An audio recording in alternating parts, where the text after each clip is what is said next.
Hey, what is going on, everybody? Welcome to Upkick MMA, episode 362. I am Brendan. UFC Fight Night, Ankalaev versus Walker. First card of the year. We're going to talk about it, talk about all the fights, break them down round by round. If you like this kind of thing, subscribe to the channel. That way, when the next video is coming out, I'd appreciate it. It helps me out, and, you know, it takes 2 seconds. Just go down there and click it. Anyway. Ankalaev versus Walker was the main event. They obviously fought before back in Abu Dhabi. It ended with Ankalaev throwing an illegal knee, and it was stupid. It was a dumb ending to like a silly fight. But so we had a rematch here. It's not without its controversy, but it's not gonna hit the same way that the other one did. I'll talk about it when I get to it. So. Walker's awkward, throwing some of his most random things. Walker landing some nice low kicks early on. Ankalaev landing some good low kicks as well. Ankalaev landing a nice right hand after Walker spins. And then this first round, and then Ankalaev landed a nasty hard kick to the cup. First card of the year, first main event of the year, first low blow of the year, and as we'll see, first win of the year for the Fowler. Walker landed some really good stuff in this first round. I felt like he landed some of the bigger shots in this first round, even though he did get outlanded 17-15 in favor of Ankalaev. I felt like the bigger ones came from Walker. And then with that, I gave him this first round 10-9. Second round starts. They're trading low kicks. Walker landing an axe kick at one point. It was pretty cool. This fight was turning out to be something that looked like it was going to be kind of fun down the stretch. Maybe Ankalaev wears him out or something like that, but nope, just a right hand that puts Walker down as they were separating out of it wasn't a clinch, but it was just an awkward miss, and then they're separating, and then Ankalaev catches him, goes down, and that's the end of the fight. So I don't know what to tell you. Not a lot to break down here. I think Walker still can beat a lot of people at light heavyweight. I think Ankalaev is a good light heavyweight. I do not think he is the best light heavyweight. I think he has shown that on multiple occasions. But, you're going to hear a particular set of the MMA population MMA fan population really clamoring for an Ankalaev title shot. I don't think they're out of line to say that. I think Ankalaev has done enough to show that he deserves a title shot. I wouldn't be against him taking it against Alex Pereira. I think Yuri had... it was a controversial finish against Pereira, whatever. Pereira's entire UFC career has been steeped in controversy. The fact that he's, gotten title shot, the fact that he got the title shot to begin with, if you're talking to anybody except for the UFC brass, you'd be like, oh, how did he get that? Oh, well, he has a good storyline. That's really what it came down to. He beat a couple guys, and then he did get one good win in the top 10. But the point is, he didn't do what he needed to do he didn't do what the other guys had to do. He came in with little to no MMA experience, which good on him for, being as good as he is with as little experience as he has. But without the Rogan push, without the Dana White push, you're not getting a title shot that fast. And then they even tried to rewrite history with him, saying that that's the fastest title shot in UFC history. It was not. That was Brock Lesnar. The fastest title win in UFC history, also wrong. That was Brock Lesnar. So the point is that they're trying to they pushed him really hard, and he did what he had to do when he was in those fights. And he's had controversial moments in fights. He's had controversial wins at light heavyweight, a split decision win over Jan Blachowicz, and then the controversial finish against Prochazka, getting the title shot. So it's not that his title run at light heavyweight has been any less, I don't want to keep saying controversial. It's been less than solid. Let's just put it that way. Right, immediately getting thrown into the top 5, allowing him to fight up there, passing up some people that have been in the division for a while, which light heavyweight needs some new blood, so there's no problem with that.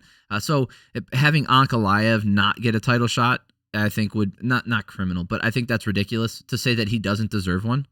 I think he does deserve a title shot here, but I think Jamal Hill probably deserves it more. He was the champion, didn't lose the belt. He had an injury that made him pull out of the fight, made him... relinquish the title. He never lost the title.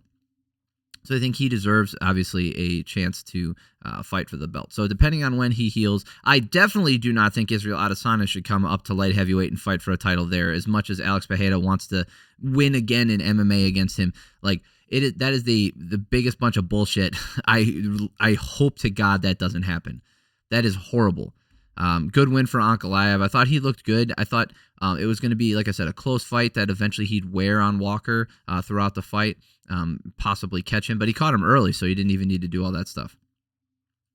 Yeah, nut kicks still go unpunished. He got a hard warning, which means jack shit, and the fight moves on, and he gets the win. Nothing controversial about this win. Absolutely not. For everybody else.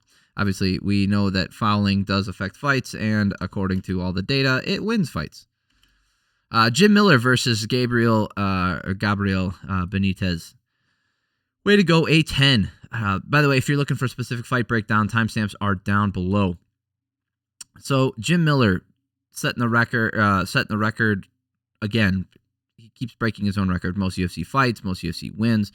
I think he was the conversation piece for DC I think it was last year, maybe the year before, about how he doesn't deserve to get into the Hall of Fame just because he's fought a lot.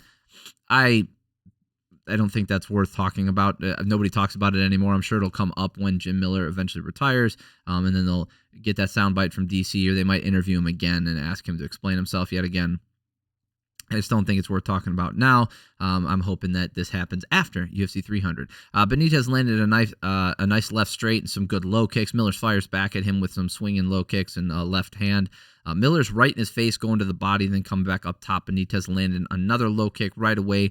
Miller fires back at him. Miller pressing in again with the clinch and landing some hard knees to the body. The pace is consistent from both guys, landing their shots. Really close round. I thought Miller landed more of the big ones. If you look at the striking numbers here, damn sure it was. It was pretty damn close. 32-32, with Benitez actually attempting more strikes, and all other things being equal. I've said before that does count for something. Attempted offense is still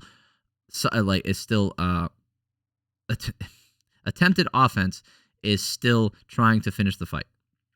Right? It means more. Just because you miss doesn't mean that's necessarily a bad thing, right? Having a higher striking percentage. But like I said, I felt Miller landed more damage with his shots. If you look at the striking numbers here, broken down, 17 to the head for Miller, 18 to the head for Benitez. The body, 5-7. Legs, 10-7. So it really comes down to, like, what did you think was better? Those two body shots from Benitez, those 3 leg kicks from Miller, or the headshots from Miller. So I went with Miller on this one. I felt like he did do a better job. 10-9.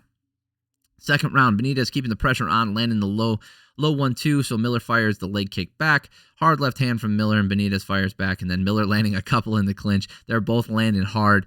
They're both going against, so Miller goes for the takedown. Miller using the elbow on top. Benitez kicks him off, but Miller gets right back in and lands on the back.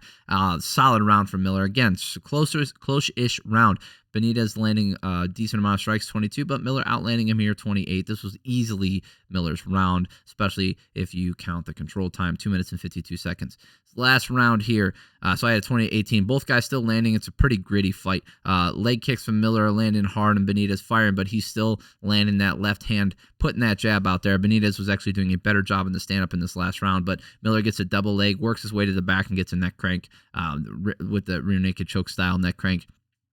What a win for him. Obviously, with the finish, putting that finish number out there, I think that it's incredible. He's said, before, back in 2019, that he wants to fight at UFC 300, which will be this year. I hope that he does get the opportunity to do that. I think that would be fantastic. I think for nothing else, the UFC doesn't owe him anything. He doesn't owe the UFC anything. I think they both have done their part for his career, but I think it would be cool to see him at UFC 300. He called out Paul Felder, which I think is a fun fight. He called out maybe going up to 170 and taking on Matt Brown. And then he also said, he's like, if the money's right, I'll take on Brock Lesnar at UFC 300. So all those fights would be fun fights. 2 of them more so than the other. Fun fight, though. If you didn't watch this card, I think there were some really good fights on it. There was some good stuff that's worth going back and seeing. Moving on. Ricky Simón versus Mario Bautista. They're exchanging low kicks and kicks to the body. This one, I'm gonna rattle off a bunch of stuff here. So if you get lost in the nonsense from my monotonous voice or something, it's okay. There was just keep in the back of your mind. There's constant shit going on. This fight was nonstop. Simone landing a big overhand right and Bautista coming back with a 1-2 flying knee from Bautista, countering the hard left hand.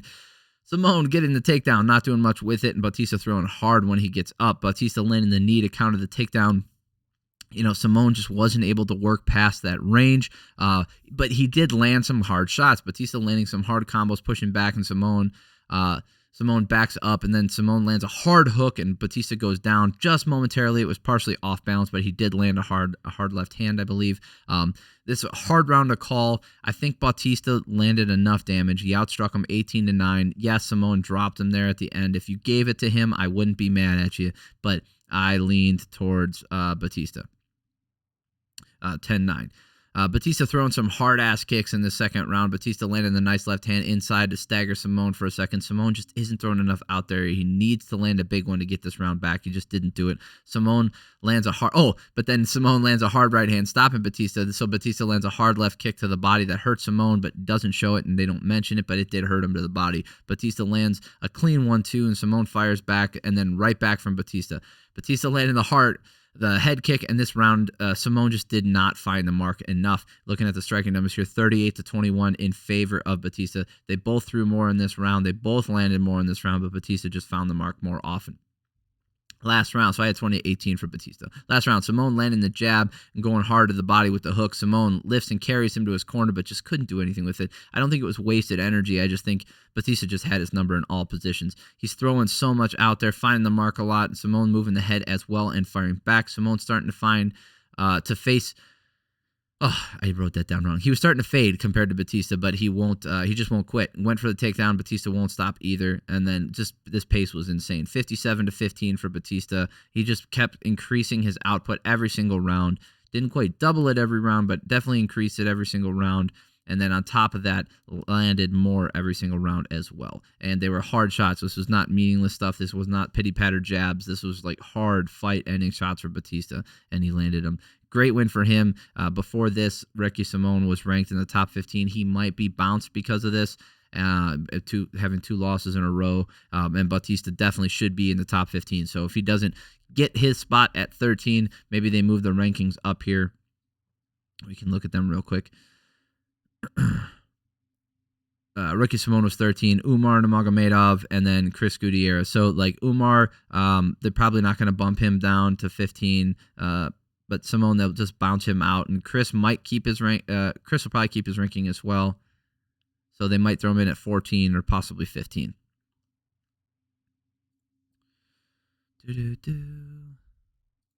Again, fun fight to watch.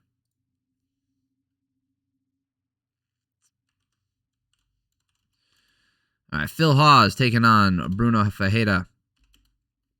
Hawes sticking that stiff jab out there.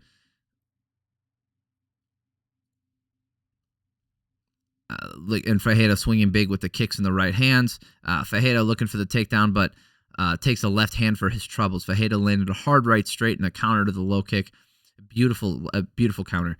Ferreira gets a takedown, can't do anything with it. Ferreira landing a hard knee to the face. Hawes is wobbled. Ferreira keeps throwing big movements like spinning back fists and kicks, but if he could just sit there with the straight shots of fight, and as I'm writing this down, he throws a left hand that puts him down. It straightened it out just a little bit and puts Hawes down, follows it up, and just knocks him out cold.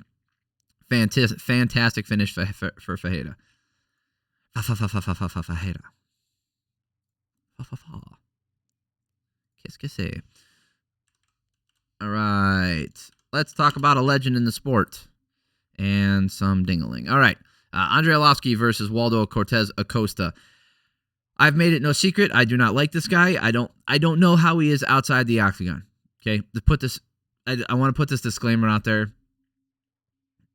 If I ever met him in person, I have no idea how he would act. I don't know how he is as a person. I'm sure he's a great guy, loves his grandma, whatever. I'm just saying, when the way he acts in there drives me fucking nuts. He does almost all of the things that I hate inside the octagon. It's a personal preference, and Like, if you like that stuff, then you love him. If you don't like that stuff, you should be on board with me. Like, I'm not saying hop on board to the hater train. I'm just saying I don't like the shit that he does. He's slow with his movements, doesn't put a lot out there, talks a lot of shit while in the cage, dances while he's in there, makes a lot of big stupid movements, and has sloppy skills, right? And this is not like, he's not self-effacing. He takes himself too seriously while he's in the cage, and then afterwards has really weird assessments about how the fight goes.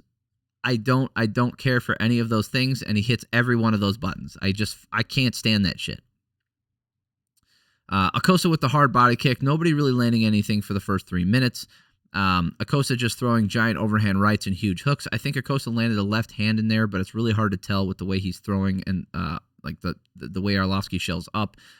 Acosta just throwing giant left hands, rights over and over, but hell, it's winning him the round, so I guess why stop, right? Looking at the striking numbers here, it was 15-15.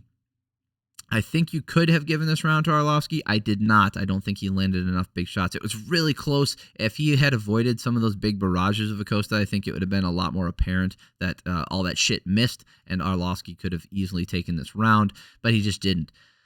Second round here.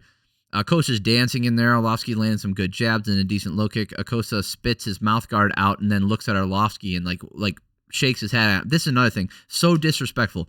Looking at another guy after you spit your mouth guard out, I think he might have even gotten it whacked out, but looks at him, and then he's looking at Arlovski like, what the fuck, and pointing at the mouth guard. And then so Arlovski kicks it, and he's like, dude, you're being so fucking disrespectful in there. And he looked at Arlovski like Arlovski did something wrong. This might be one of the slowest paces I've ever seen from someone who acts like they're the hottest of shits. He's swinging big, missing. Despite that, he might have landed more. I don't think he did in this round, but I gave this round to Arlovski, and that's biased towards me. I'll say it up front. I love Arlovski, and I don't like this guy, so it's going to be hard for me to be unbiased. I did give him the first round. Like, I'm not stupid, but if it's a close round, it's going to be hard for me to give it to Acosta. I didn't think this was a close round, though. I thought Arlovski did enough in this round. He outstruck him 20-14. You can say what you want about Acosta's landing, the shit that he landed, but I didn't see anything in there that was so significant. Last round here. Acosta landing a decent tight hook in the clinch, and then they separate. Arlovski just poking out there. And if he can avoid the big shots, he can win on numbers. But Acosta just lands a big right hand. And then Acosta lands a right hand and then pokes him, reaches out and just outright pokes him in the eye when he's trying to like space him with his left hand and then throw the big overhand right. And then frickin' Mark Goddard says, like, just keep fighting, even though he saw exactly what Arlovski was talking about, and Arlovski complains about it. That was an eye poke. It's a deep, disgusting eye poke. Anyway, Acosta after he lands that, he throws some more like crazy bullshit in there, which I'm sure the judges saw as something landing hard, but he did land some good hard shots in this round. Acosta spending more time dancing than actually throwing strikes. Acosta wins, but I'm not happy about it. 29-28 in my opinion. Acosta says, oh yeah, and after the fight, Acosta says that in the second round he started to figure the timing out. No, you didn't. No, you didn't. You threw more in the first round and landed more in the first round than you did in the second round. You threw less in the second round, 44 shots as opposed to 48, and you got outstruck in the last round too, 23-20. And you only landed 14 shots, and they were not better shots than in the first round. Let's go look at the judges' scorecards because I am interested. This is the last fight that we're going to cover for this one. Yep, all three judges saw it the same way. First and last round, Derek clearly saw D'Amato and Chris Lee. What a combo. All three of them seeing it the same way, first and last round for Acosta, and then the second round for Arlovski. So Acosta's assessment of the fight of I figured out his timing, and like after the first round was real hard, I figured out his timing in the second round. No, you fucking didn't. It's this thing, like, if you have one thing that's a pet peeve of mine, it's fine. And who am I? Yeah, like, who the fuck am I? Well, it's my opinion. I can have it. Fuck off. I don't care. But what I'm saying is, like, if you have one thing that's a pet peeve, that's fine. Like, I could probably look around that, especially if you're like a self-effacing guy. You know, you've got a good sense of humor. You got a fun fight style. You're fun to watch. You're hardworking. So you got some dedication, some story about you that, like, shows your dedication to whatever, right? Acosta's got none of this shit, right? He is 100% all the way just annoying. I can't stand it. Anyway, That is it for the main card. If you're looking for the prelims, that's going to be in the next video. I appreciate y'all for stopping by. We are back to regular scheduled programming. Woo! Got fights now.